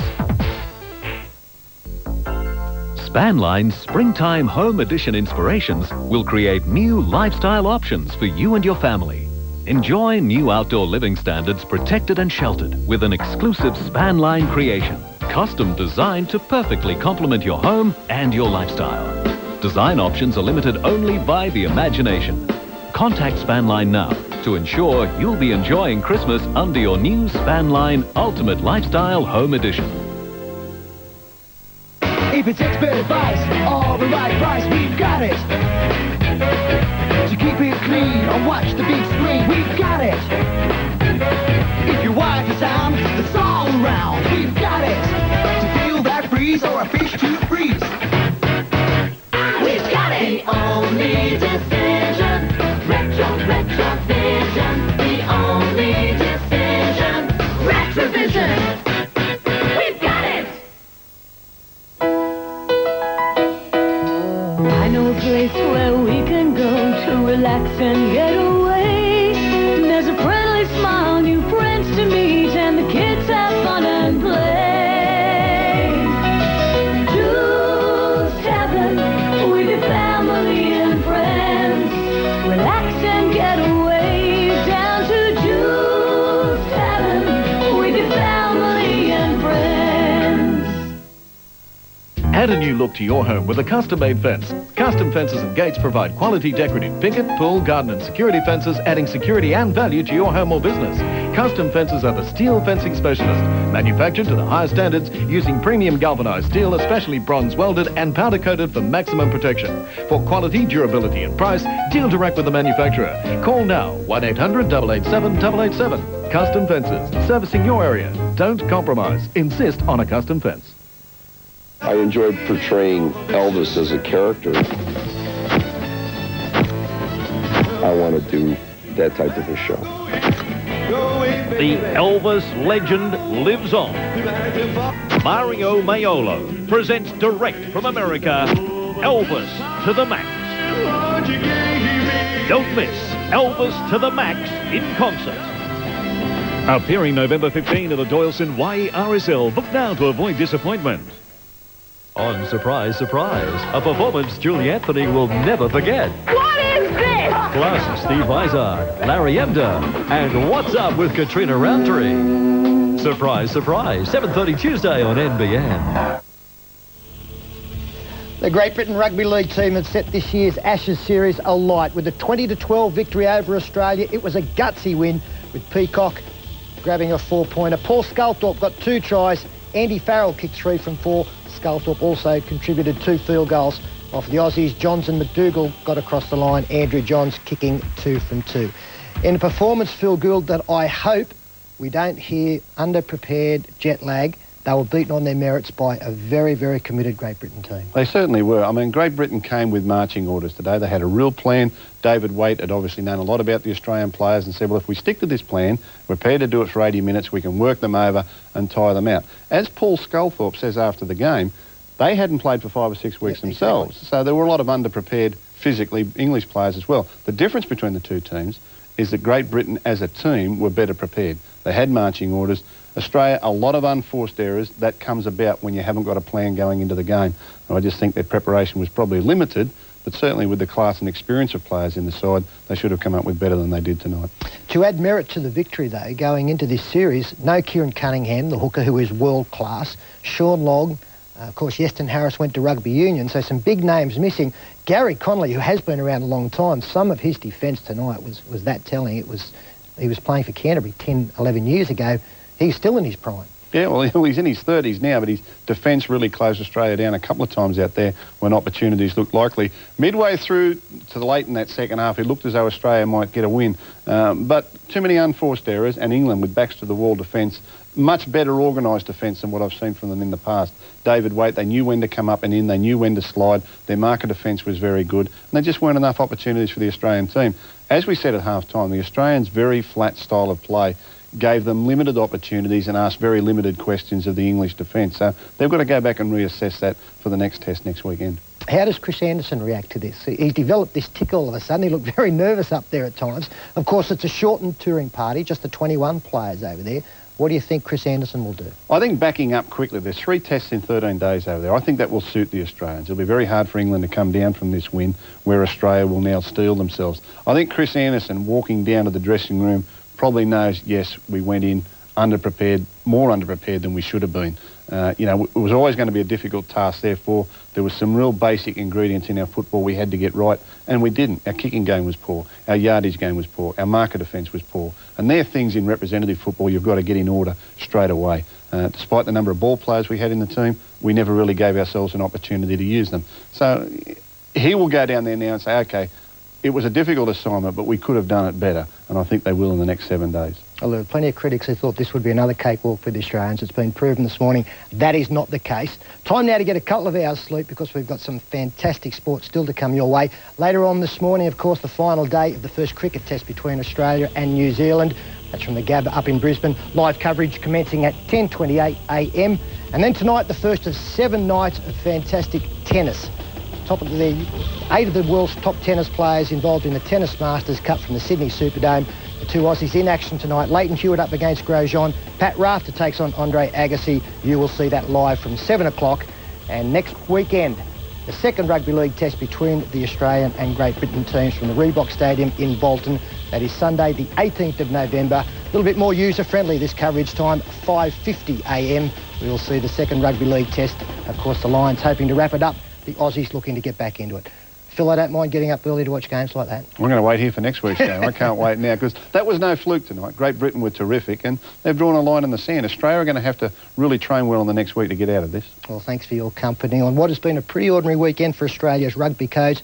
Of course, the Wallabies beaten yesterday. Today, the Kangaroos have gone down by 8 points to the Great Britain Lions, 20 points to 12. Thank you for your company. We'll do it again soon. But for now, on behalf of the Channel 9 Rugby League crew, it is bye for now.